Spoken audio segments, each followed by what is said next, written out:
You wanted the best. You've got the best podcast. The hottest podcast in the world. The Chris Voss Show, the preeminent podcast with guests so smart you may experience serious brain bleed. The CEOs, authors, thought leaders, visionaries, and motivators. Get ready. Strap yourself in. Keep your hands, arms, and legs inside the vehicle at all times, because you're about to go on a monster education roller coaster with your brain. Now, here's your host, Chris Voss. I'm Moses Voss here from the ChrisVossShow.com.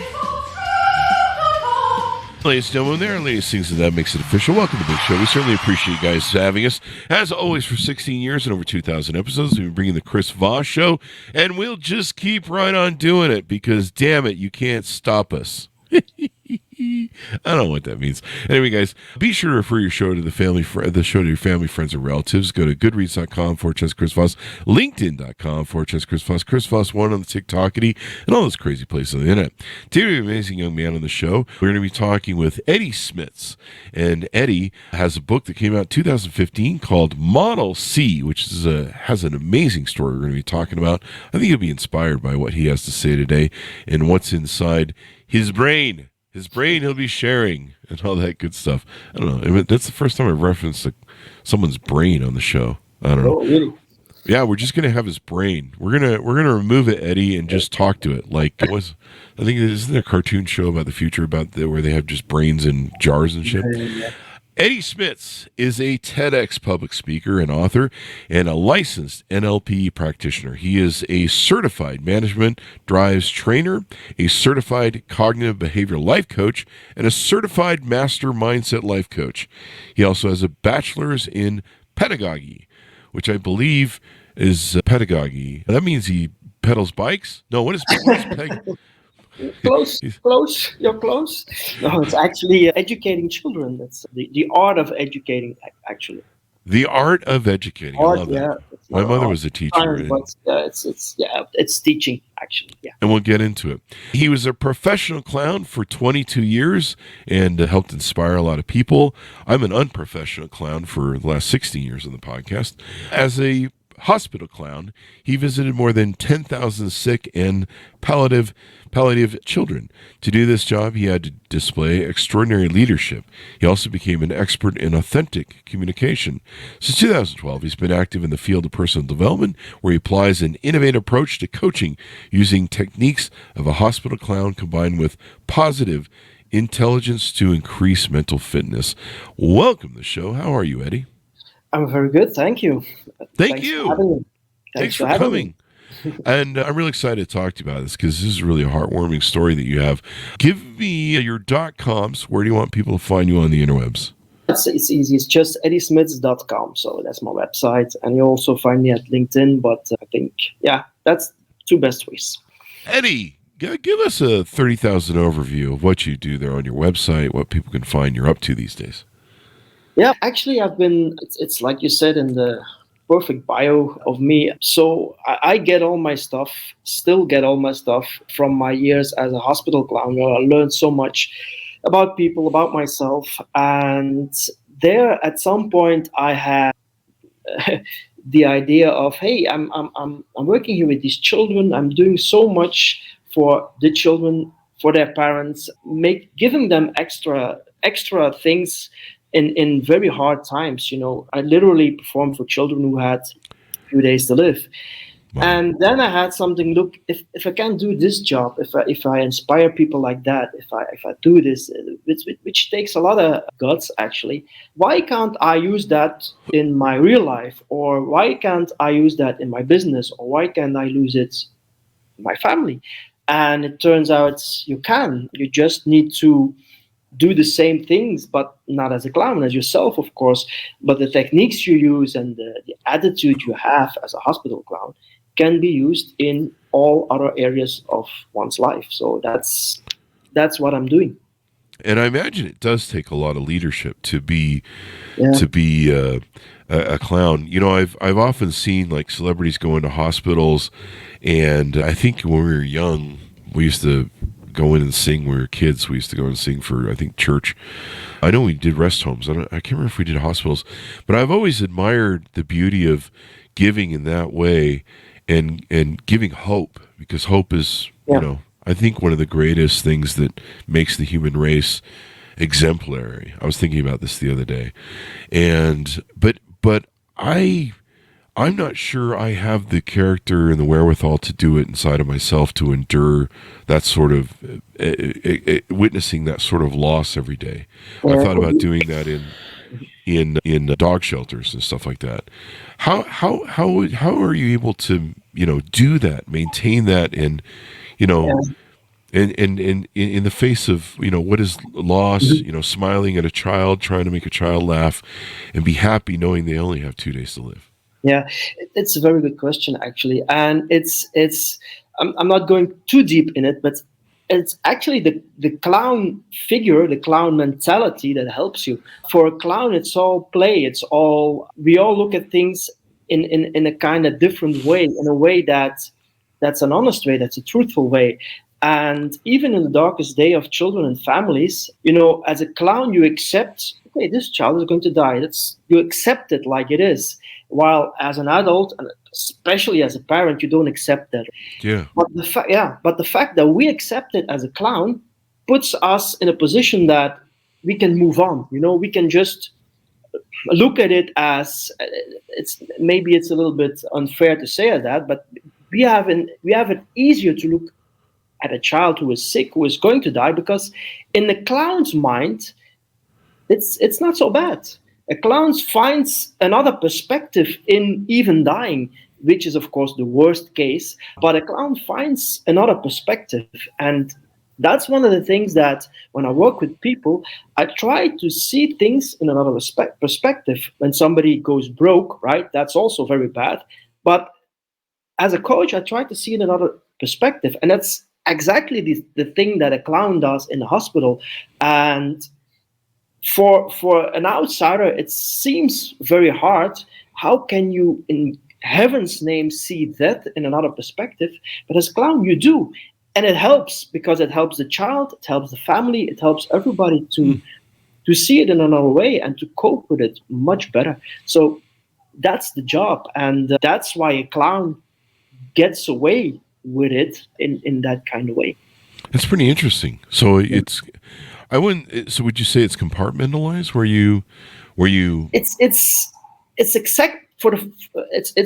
really, you need to accept it first, because like parents often don't accept it. They fight with it, they are angry with it, which is all normal, of course. Yeah. But once you accept it, then you can move on. Once you accept you are broke, then you can figure out a solution how to get past it and how to get better and how to get money again. It's all the same. Once you accept that you've broken your arm, okay, now I can learn to write with my other hand, or now I can learn things that will help me to get over that. So acceptance is one. And a clown, and that's the beauty of a clown, he accepts everything. If you say to a clown, hey, you look like an idiot, he says, thank you. He accepts it. And that's the first step. And that's why we are one step ahead of the rest, actually. Does recently my dog passed away last week. Mm-hmm. And I knew that that day was going to come, because in February of 2004, we'd had her diagnosed with leukemia. Mm-hmm. And so we were given about 3 to 4 months. We got about 6 months. It's right now September, for those of you watching this 10 years from now. I've been studying a lot of Stoicism, Marcus Aurelius, meditations, Epictetus. These guys talk a lot about death, Seneca. And I've been reading about memento mori. And one of the lines you used with me, you didn't fully say it is what it is, but you said it is what it is. You inferred that, and which is a line that a lot of people from Stoicism do. But studying memento mori, accepting death, Marcus Aurelius's quote, "Death smiles at us, we might as well just smile back," or something to that effect. That's really helped me for the first time in losing a pet recently, and I've really gotten through it much better. And part of it is because memento mori talks about accepting the fact that death is natural, death is coming. you must accept it. Did you do any of that sort of study, or is that kind of a mix? I learned it the hard way, because when I started as a hospital clown, it didn't exist here in Belgium. Yeah, you had one organization was a little bit into it, but you guys in America were ahead of us with those things, with Patch Adams and his whole movement. But we had to learn it. I know we started with 2 clowns back in the day, and we knew nothing about it. But here also the clown helped us, because as a human being, you have fear, you don't dare to do things, but as a clown you just go for it and you jump into it. Often it didn't work, right? But the more you did it and the more you got into that work, the more you found things that how you could do things and how you could make things acceptable and how you could talk about it. And very often, especially in the last days of the life of children, parents wouldn't allow us with them. Wow. Really? Yeah. So it was, and that's why I say we needed a lot of leadership. We had really to convince these parents that we could do good with the children, but actually you don't know. Yeah. Actually you don't know. It can go either way, but there is the jumping in things which you need as an entrepreneur, which you need if you want to do things. You just need to jump into it, and once you jump, you can't go back. Yeah. It's like you're at the side of a pool, and you think, "Ooh, the water is cold." But once you jump, then you jump and you go into it, right? It's not feeling in the water with your toe and with your hands and ooh, no, it's the cold. No. You just jump into it, and then you swim. You have to, even if it's cold. And that's what a clown does, and that's why you can learn so much from that clown in real life, because most of the time in real life, if you think too much about things, we're not going to do it. Yeah. But if we jump into it, then we're in it. And then when challenges and problems come to us, we will solve them, but we can only solve them when you're in the water. I always say to people, you only can start to swim when you're in the water. You can't swim when you're out of the water. Yeah. I've got kind of a comedy brain. Some people think I'm funny. I think other people think I'm just stupid and it's funny, but both work. I'll take both. Actually. Absolutely. I remember, one of the ways that I react to dark moments when I have some sort of clarity is with comedy.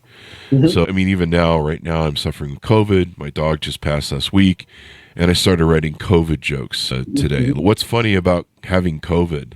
That's what I'm doing today. And I started writing jokes in the morbid sense of it. And then yesterday I wrote, let's see, I lost my dog last week.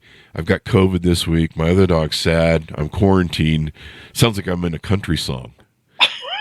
And people on my Facebook are like, are you okay? You should really be in some serious pain right now. And years ago, I remember my father, he started having his heart attacks, his strokes, started that decline, that thing where you're coming to the end and everything's going off the rails. And he hated being in the hospital. He hated doctors, and he loved life, and he loved his family. And I remember he had one of his massive strokes. It was one of his last ones. And he called me, or I called him. I think I called him from the hospital, and I talked to him. And from the moment he picked up, I could hear the terror in his voice. He was scared. And my father was a bit of a narcissist and didn't let off a whole lot of emotion, but I could tell he was scared. Mm-hmm. And he sounded just really like in fear. And so I started telling him jokes. I just went right to it. I didn't really think about it. It was kind of my way of dealing with it myself. As a comedian, I kind of process that in a way of trying to turn that around. And so I started telling him jokes, and, he drugged for a little bit, but then he started laughing. I was joking about, are you hitting on the nurses there? You asked anyone out? How's that going? He's married. And I started joking about hospital food, just stuff you can do off of the thing. And pretty soon I had him laughing. And so he went from scared, fearful, just afraid of the end, which is probably inevitable at that point, to laughing. And so somewhere in the midst of it, I've always pondered that moment in using comedy to give hope, using comedy to give levity to, is levity the right word? to give levity to life, and even though it's fragile at that moment, to be able to laugh at it. What are your thoughts on that? And then what are the things you're usually trying to achieve when you're working with a child? Are you trying to entertain, give hope, laughter, maybe all of the above? I think you have a very valid point there. Whatever happens to you or the world or whatever, the moment people start telling jokes about it, that's the moment they start to heal. Even like when 9/11 happened, which was a disaster in every way, but you have to cope with it. You have to accept. You have to come over it. And at some moment, people started to tell jokes about it. And that's the point where they are healing and where they are looking forward. They're not looking backwards anymore. And so humor is something that can really help with that. At the other hand, it's always difficult to use humor. I always say humor is like a scalpel, the things that surgeons use. You can save a life with it, with a scalpel, but you can also kill somebody with it. It's just the way you use it, and that's the thing you have to figure out. As a hospital clown, that was the thing we had to figure out. Okay, what kind of humor works? How do we use that humor? Because when you use it wrong, it has the opposite effect, of course. That's, for example, when you tell a joke too soon after something bad happens. Oh. When it's too soon, it's too soon, But then again, So I always say to people, if you don't spit it out, if you don't do it, if you don't throw yourself in it, you won't know. And here again, the clown doesn't have a fear of that. He just jumps, even if he smacks his face into the wall, doesn't matter, picks himself up, and he goes again. And even if he goes again to the wall, picks himself up and goes again. And he tries and tries and tries until he finds something, that he can work with. And that's with all things. That's with the people that I work with. Also, sometimes we do something and it doesn't work. Okay, then we use the next thing. That doesn't work. We use the next thing and the next and the next until it works. And at some point, it will work. And the longer, to go back to the clowning, the longer you were in the clown, the more experience you had, the sooner it worked. I could, at the end of my career as a clown, I could go into a room and within 10 seconds, I would have the kid laughing, jumping in bed, whatever he had. Yeah. Because you see the surroundings, you see the parents, you see the look at the kid's face. So you take that all in very quickly, where in the beginning you need to try out things, but at the end you come into a room and it goes really fast. But there is always a way in, and that's the important thing a clown does. He connects, and the moment you have that connection, you can do anything, and connection is the beginning of communication, and from there on you go. So tell us, how did you grow up? What influenced you? How did you get into working as a clown and then into the hospital field? Yeah, so I'm from Belgium, grew up there in a little town. I had a great parents. I had a fine childhood. I played a lot. And for me, trouble, and with trouble, that's good trouble, started when I ended high school. That was 17, 18 years old. I really didn't know what to do. So I studied for a teacher.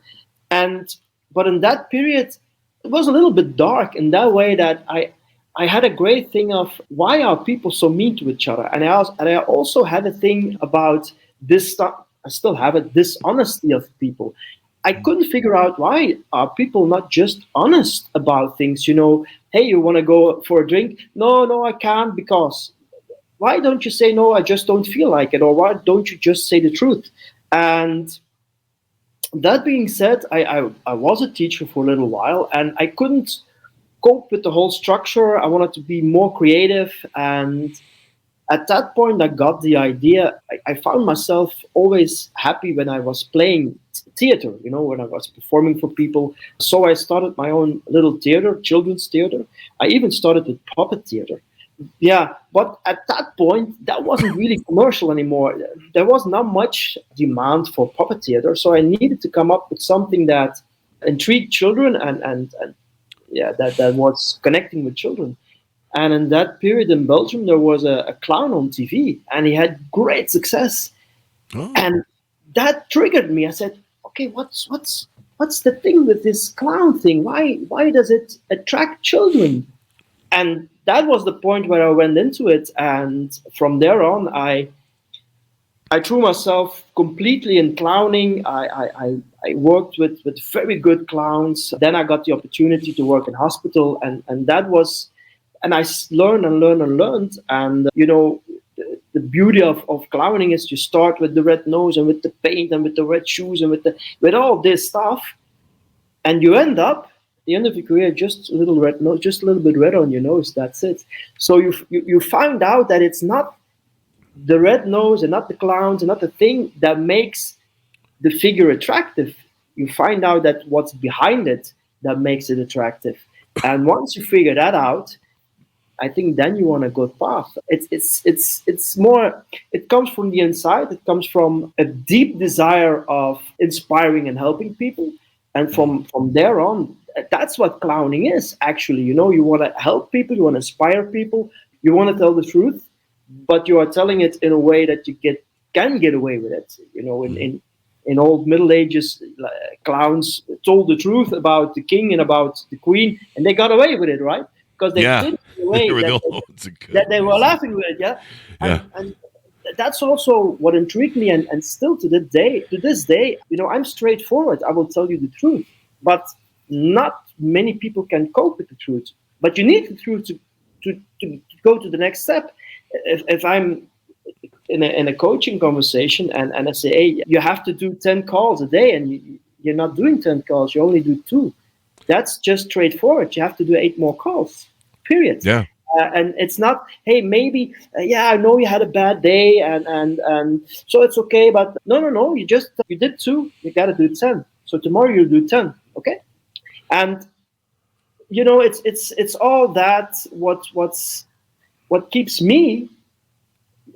I call myself still a clown. Most people don't understand that, and they think clowning is all about being funny and being. No. There's a much deeper underlying thing there, and that's what I try to explain in my coaching. That's what I try to explain on stages when I perform, not perform, when I speak for people, but it takes a little explaining because.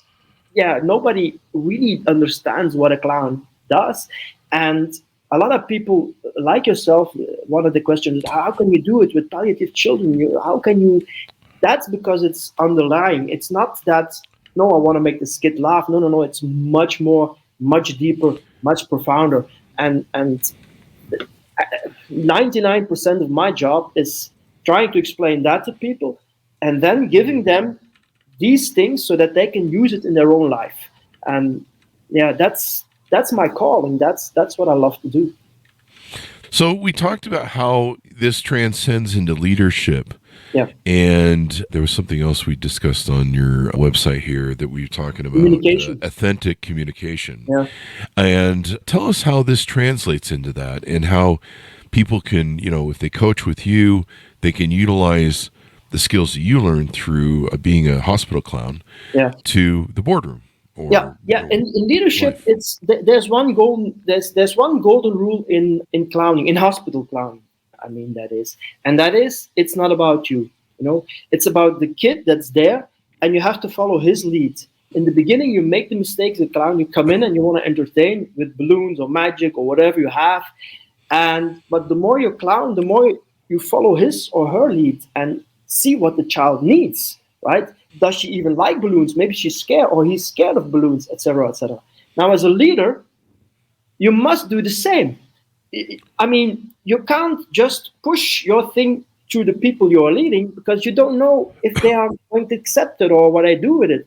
So you have to know the people first, and then you figure out, okay, how can I help them to achieve what I want to achieve or what I want them to be or to do. So here it's exactly the same. You have to remove your ego and you have to say, okay, how can I help these people? Not how can I obligate them to do this and this and this and this.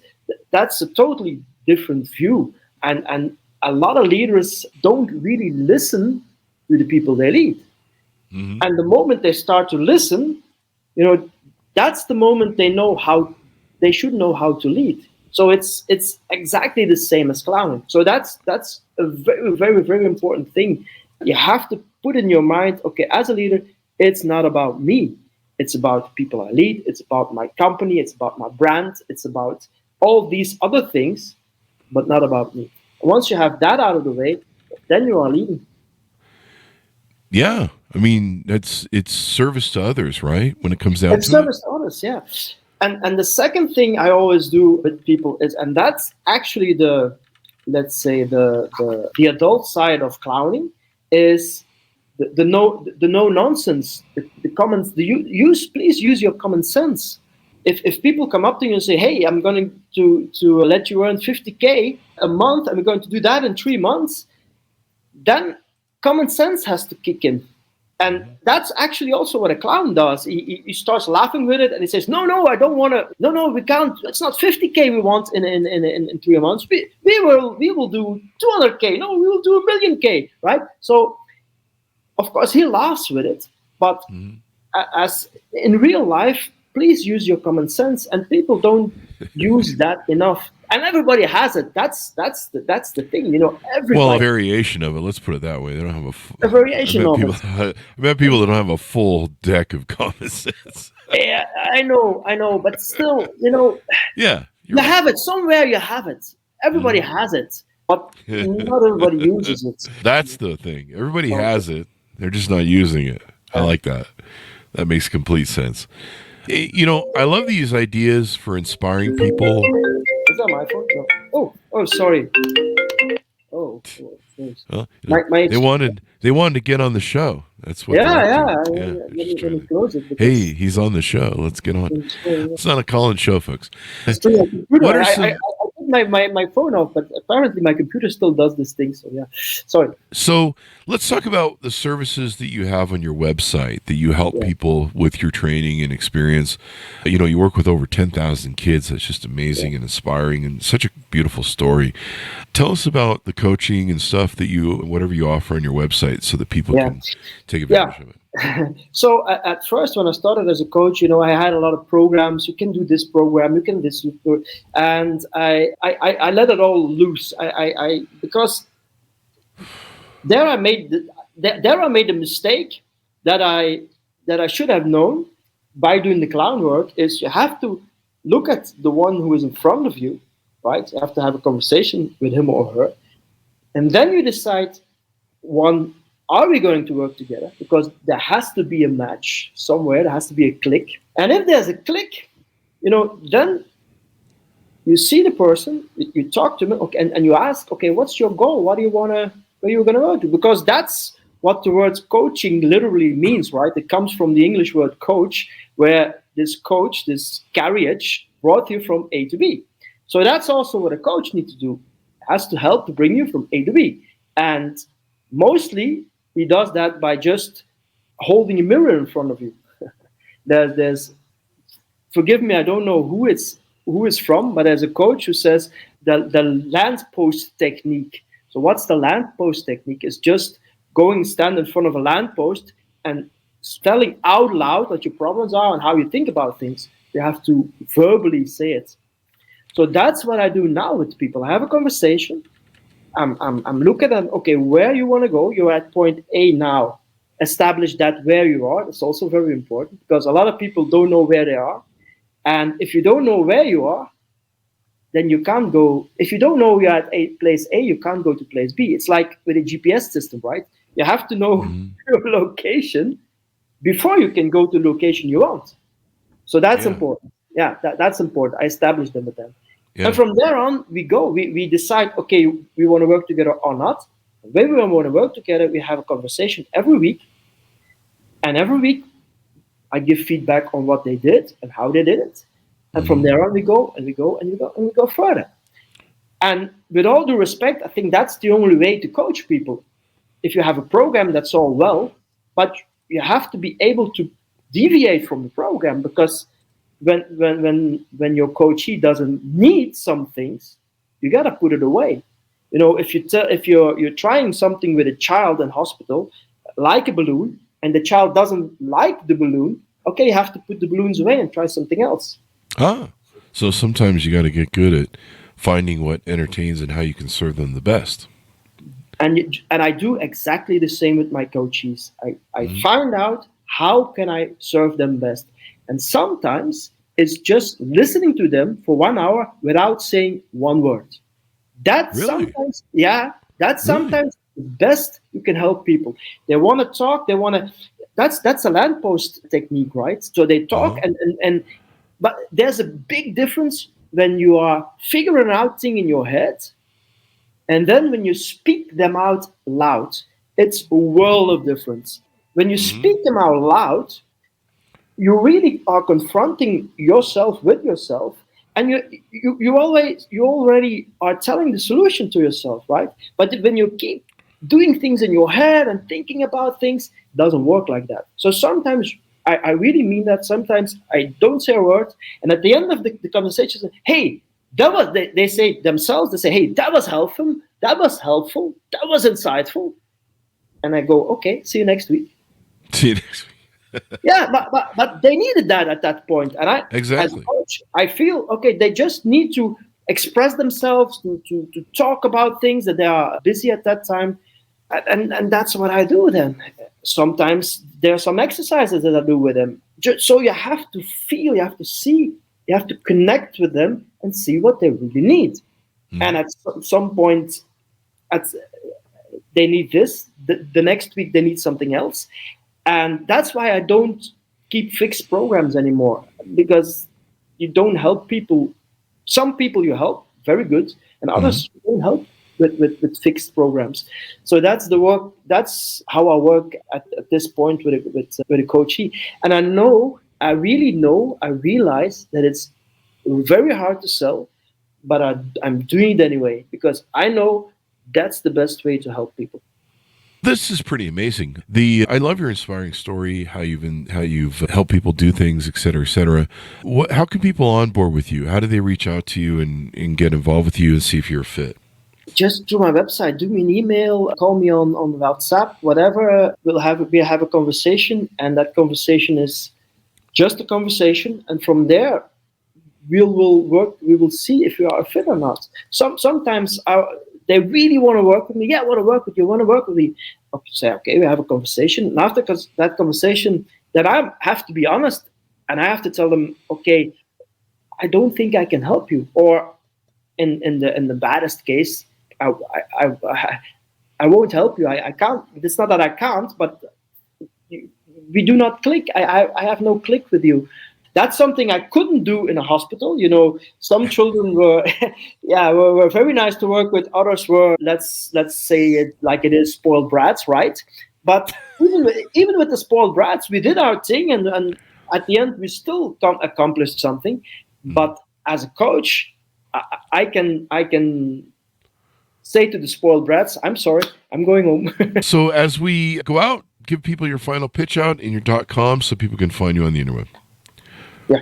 Just pitch people on... sorry. Yeah, it's just eddysmits.com. That's my website. Connect with me on LinkedIn. Please say something to me. Just don't do only a connection request. Please start a conversation. Even if you think, no, I don't want to coach. I don't have an event where he can speak. That doesn't matter. Just connect. I love to connect with people. I love to have a conversation, even if it's very short. I have, I think, 5,000 people on my LinkedIn, which is not so much. But from these 5,000, I still need to talk with 4,000 people. So please talk to me. Pretty amazing stuff you got going on here. Give us, did we get a .com from you as we're going out? I'm a little faded with COVID here. It's just eddysmits.com. Eddy, it's been wonderful to have you on. An honor. I mean, I'm so glad that you gave smiles and hope to people. This life is a treasure. I believe, as an atheist, I don't mean to push my things on people, so I don't know why I said that, but I believe that what goes on between birth and death is the most important thing you have, and you've won the lottery in the universe to actually get life. Because when you really study it, getting to be alive is one of the hardest things, and against the odds of just about everything in the universe that can happen to you, and staying alive after that. And so giving people in their last moments of life hope, smiles, joy is what's going to make all the difference in what they remember and what they experience. I mean, there's no reason to suffer. Not even only when they are about to die, during their whole life. yeah. And that, that's the thing. If we could learn to serve each other and better as human beings instead of fight each other, that would probably be great. Thanks, Eddy, for coming on the show. Thanks, Modest, for tuning in. Go to goodreads.com/Chris Voss, LinkedIn.com/Chris Voss. Chris Voss, one of the TikTokity and those crazy places on the internet. Be good to each other, damn it. Stay safe. We'll see you guys next time. And smile. And smile. I like that.